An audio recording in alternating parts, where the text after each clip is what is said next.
Hi friends, welcome to Lakshmi Shivachari blogs. ಎಲ್ಲರೂ ಹೇಗಿದ್ದೀರಾ? ನೀವೆಲ್ಲರೂ ಚೆನ್ನಾಗಿದ್ದೀರಾ ಅಂತ ಹೇಳಿ ಭಾವಿಸ್ತಾ ಈ ಒಂದು ವಿಡಿಯೋದಲ್ಲಿ ಸೊಪ್ಪಿನ ಪಲ್ಯ ಹೇಗೆ ಮಾಡೋದು ಅಂತ ಹೇಳಿ ತೋರಿಸ್ತೀನಿ. ಸೊಪ್ಪು ತುಂಬ ಜನಕ್ಕೆ ಪ್ರಿಯವಾದದ್ದು.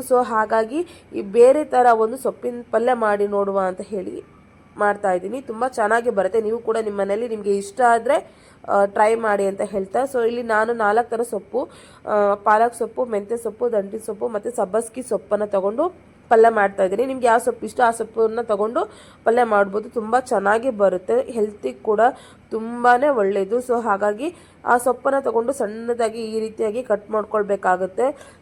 ಈ ಒಂದು ಕಟ್ ಮಾಡಿದ ಸೊಪ್ಪನ್ನು ಒಂದು ಪಾತ್ರೆಗೆ ನೀರನ್ನು ಹಾಕ್ಕೊಂಡ್ಬಿಟ್ಟು ಸರಿಯಾದ ಒಂದು ಕ್ರಮದಲ್ಲಿ ವಾಶ್ ಮಾಡ್ಕೋಬೇಕಾಗತ್ತೆ. ಯಾಕಪ್ಪ ಅಂತ ಹೇಳಿದರೆ ಇದರಲ್ಲಿ ಮಣ್ಣು ಹಾಗೆ ಇರುತ್ತೆ. ಹಾಗಾಗಿ ಏನು ಮಾಡ್ಕೋಬೇಕು, ಸರಿಯಾದ ಒಂದು ಕ್ರಮದಲ್ಲಿ ಅದನ್ನು ನೀಟಾಗಿ ವಾಶ್ ಮಾಡಿಕೊಂಡು ಒಂದು ಪಾತ್ರೆಯಲ್ಲಿ ತಗೊಳ್ಬೇಕಾಗುತ್ತೆ.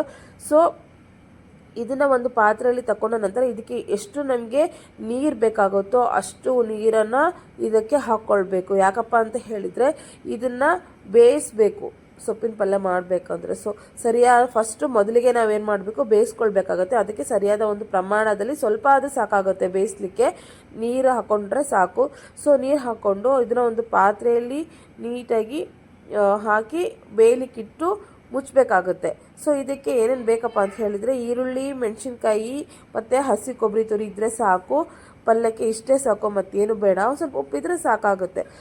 ಈಗ ಇದನ್ನೇ ಹೇಗೆ ಮಾಡಬೇಕು ಅಂತ ಹೇಳಿ ತಿಳ್ಕೊಳ್ಳುವ. ನೋಡಿ, ಈ ರೀತಿಯಾಗಿ ಸೊಪ್ಪು ಮೆತ್ತಗೆ ಬೇಯಿಸ್ಕೊಳ್ಬೇಕಾಗುತ್ತೆ. ಇದಾದ ನಂತರ ಅದರಲ್ಲಿ ಏನು ನೀರಿರುತ್ತಲ್ವ, ಆ ನೀರನ್ನೆಲ್ಲದನ್ನು ನೀಟಾಗಿ ತಗೊಳ್ಬೇಕಾಗುತ್ತೆ. ಎಲ್ಲದನ್ನು ಬಸ್ಕೊಂಡ ನಂತರ ಅದನ್ನು ಸರಿಯಾಗಿ ಹಿಂಡಬೇಕು, ನೀರೆಲ್ಲ ಹೋಗೋ ಹಾಗೆ ಹಿಂಡಿದ್ರೆ ಈ ಪಲ್ಯ ತುಂಬ ಟೇಸ್ಟಿಯಾಗಿ ಬರುತ್ತೆ. ನೀರಿದ್ದರೆ ಚೆನ್ನಾಗಿ ಬರಲ್ಲ. ಹಾಗಾಗಿ ಸರಿಯಾಗಿ ಹಿಂಡ್ಕೊಳ್ಬೇಕಾಗತ್ತೆ. ಅದಾದ ನಂತರ ಈ ಪಲ್ಯಕ್ಕೆ ಒಗ್ಗರಣೆಯನ್ನು ಹಾಕ್ಕೊಳ್ಳುವಂಥದ್ದು. ಫಸ್ಟು ಮೊದಲಿಗೆ ನಾವು ಅದಕ್ಕೆ ಎಣ್ಣೆಯನ್ನು ಹಾಕ್ಕೊಂಡ್ಬಿಟ್ಟು ಅದಕ್ಕೆ ಒಂದು ಸ್ವಲ್ಪ ಸಾಸಿವೆ, ಜೀರಿಗೆಯನ್ನು ಹಾಕ್ಕೊಂಡು ಅದಾದ ನಂತರ ಅದಕ್ಕೆ ಒಂದು ಸ್ವಲ್ಪ ಹಸಿಮೆಣಸಿನ್ಕಾಯಿ ಮತ್ತು ಈರುಳ್ಳಿಯನ್ನು ಹಾಕ್ಕೊಂಡು ಅದು ಒಂದು ಸ್ವಲ್ಪ ಬ್ರೌನಿಷ್ ಕಲರ್ ಬರೋವರೆಗೂ ಅದನ್ನು ಸರಿಯಾದ ಒಂದು ಕ್ರಮದಲ್ಲಿ ಬೇಯಿಸ್ಕೊಳ್ಬೇಕಾಗತ್ತೆ. ಇದಾದ ನಂತರ ನಮಗೆ ಎಷ್ಟು ರುಚಿಗೆ ತಕ್ಕಷ್ಟು ಉಪ್ಪನ್ನು ಹಾಕ್ಕೊಳ್ಬೇಕು. ಈ ರೀತಿಯಾಗಿ ಎಲ್ಲ ಬೆಂದ ನಂತರ ಈರುಳ್ಳಿ ಉಪ್ಪು ಹಾಕೊಂಡ್ಬಿಟ್ರೆ ಸಾಕು. ಮತ್ತು ಇದಕ್ಕೇನು ಬೇಡ, ಅರಿಶಿನ ಪುಡಿ ಆ ಥರದ್ದೇನು ಬೇಡ. ಏನು ಹಿಂಡ್ಕೊಂಡಿರ್ತೀವಲ್ವ ಸೊಪ್ಪು, ಆ ಸೊಪ್ಪನ್ನು ಅದಕ್ಕೆ ಹಾಕಿ ನೀಟಾಗಿ ಮಿಕ್ಸಪ್ ಮಾಡ್ಕೊಳ್ಬೇಕಾಗತ್ತೆ. ನೀಟಾಗಿ ಮಿಕ್ಸಪ್ ಮಾಡ್ಕೊಂಡ್ಬಿಟ್ರೆ ಮುಗೀತು. ಅಷ್ಟೊತ್ತಿಗೆ ನಾವು ಒಲೆ ಆರಿಸ್ಕೊಂಡ್ರೆ ಸಾಕು. ಇನ್ನೇನು ಅದನ್ನು ಮತ್ತೆ ನಾವು ಬಿಸಿ ಮಾಡ್ಕೊಳ್ಳೋದು, ಬೇಯಿಸ್ಕೊಳ್ಳೋದು ಏನೋ ಅವಶ್ಯಕತೆ ಇರೋದಿಲ್ಲ. ಯಾಕಂದರೆ ಆಲ್ರೆಡಿ ಅದು ಬೆಂದಿರುತ್ತಲ್ವ. ಹಾಗಾಗಿ ಅದನ್ನು ಸರಿಯಾಗಿ ಮಿಕ್ಸಪ್ ಮಾಡ್ಕೊಳ್ಬೇಕು. ಇದಾದ ನಂತರ ನಾವೇನು ಇದಕ್ಕೆ ಹಸಿ ಕೊಬ್ಬರಿ ತುರಿ ಇಟ್ಕೊಂಡಿರ್ತೀವಲ್ಲ ಅದನ್ನ ಹಸಿ ಕೊಬ್ಬರಿ ತುರಿ ಹಾಕ್ಕೊಂಡ್ಬಿಟ್ರೆ ಈ ಒಂದು ಸೊಪ್ಪಿನ ಪಲ್ಯ ರೆಡಿ ಆಗುತ್ತೆ. ನೀವು ಕೂಡ ನಿಮ್ಮ ಮನೇಲಿ ಒಂದು ಬಾರಿ ಟ್ರೈ ಮಾಡಿ ನೋಡಿ. ಇದು ಒಂದು ಸ್ವಲ್ಪ ಎಣ್ಣೆ ಅಂಶ ಇರೋದ್ರಿಂದ ಲಾಸ್ಟಿಗೆ ಒಂದು ಸ್ವಲ್ಪ ನಾವು ಅದಕ್ಕೆ ಹುರ್ಕಡ್ಲಿ ಹಿಟ್ಟನ್ನು ಹಾಕ್ಕೊಳ್ಬೇಕು. ಪುಟಾಣಿ ಹಿಟ್ಟನ್ನು ಹಾಕ್ಕೊಂಡ್ರೆ ತುಂಬ ಚೆನ್ನಾಗಿ ಟೇಸ್ಟಿ ಆಗುತ್ತೆ.